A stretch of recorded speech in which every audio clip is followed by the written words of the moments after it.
of why we should study both Hamiltonian and Lagrangian dynamics, and why we should, after all, care about translating from one another, because, as you all know, a very, very important problem is still to be solved.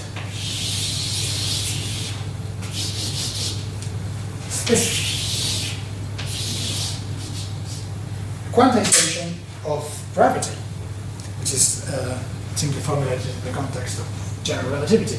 So, breaking this wall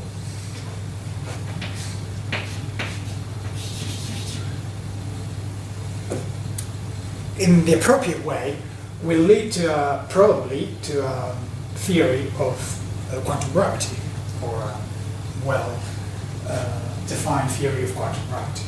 So this is the motivation for the course. So some of the key points that I want to cover in the course will be, so let me list them a bit. So first,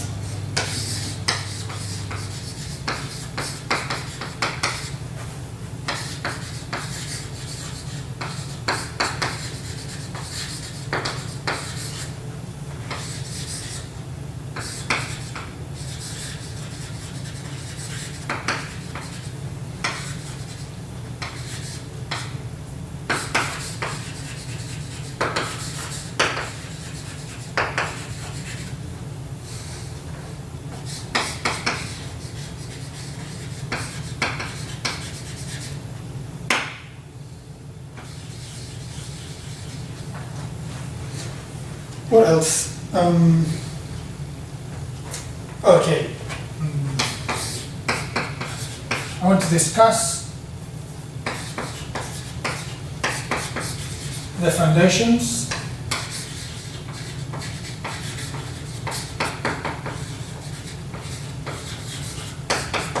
these.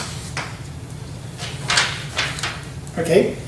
So this will take probably the first 3 or 4 lectures, just developing enough geometry and mathematical structure, defining both Hamiltonian and Lagrangian. Actually, we will go that way in that order. So we do first Hamiltonian, then Lagrangian, and then Lagrangian and Hamiltonian together. And those are 3 different lectures. Okay, and then so I can just, well, let me, what else? Okay, and most importantly, so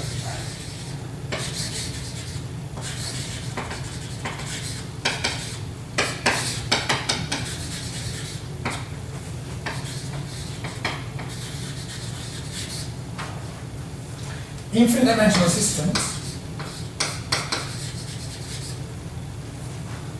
and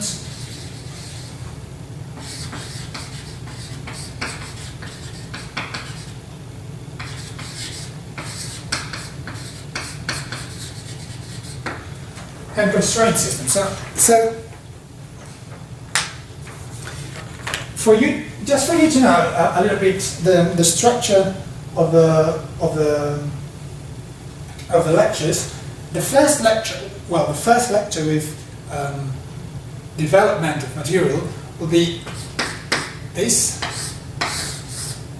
the Hamiltonian formalism. So we will talk about symplectic manifolds, Poisson manifolds, Hamiltonian vector fields, symplectomorphisms, canonical morphisms, etc. Then we will do Lagrangian formalism. Okay. Then in the third lecture,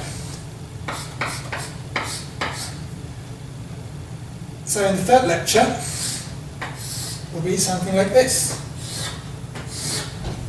The third lecture will be both Lagrangian and Hamiltonian, and we will talk about the foundations of these two formalisms in the sense of how we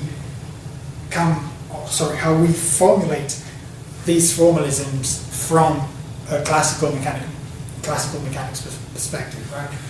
I mean, so how we start with a system, with a mechanical system, and end up either with a Lagrangian formulation of the dynamics or with a Hamiltonian formulation of the dynamics, and how we translate between each other. And of course, the main idea that we will introduce in this third lecture will be the canonical formalism of the configuration manifold.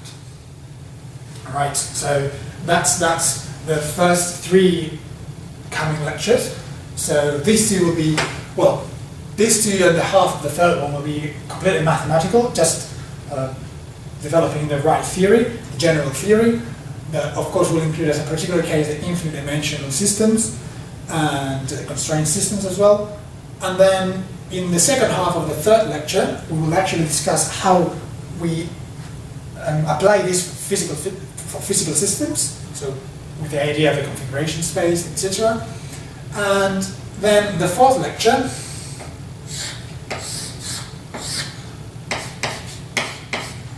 would be infinite dimensional manifolds. So the case in which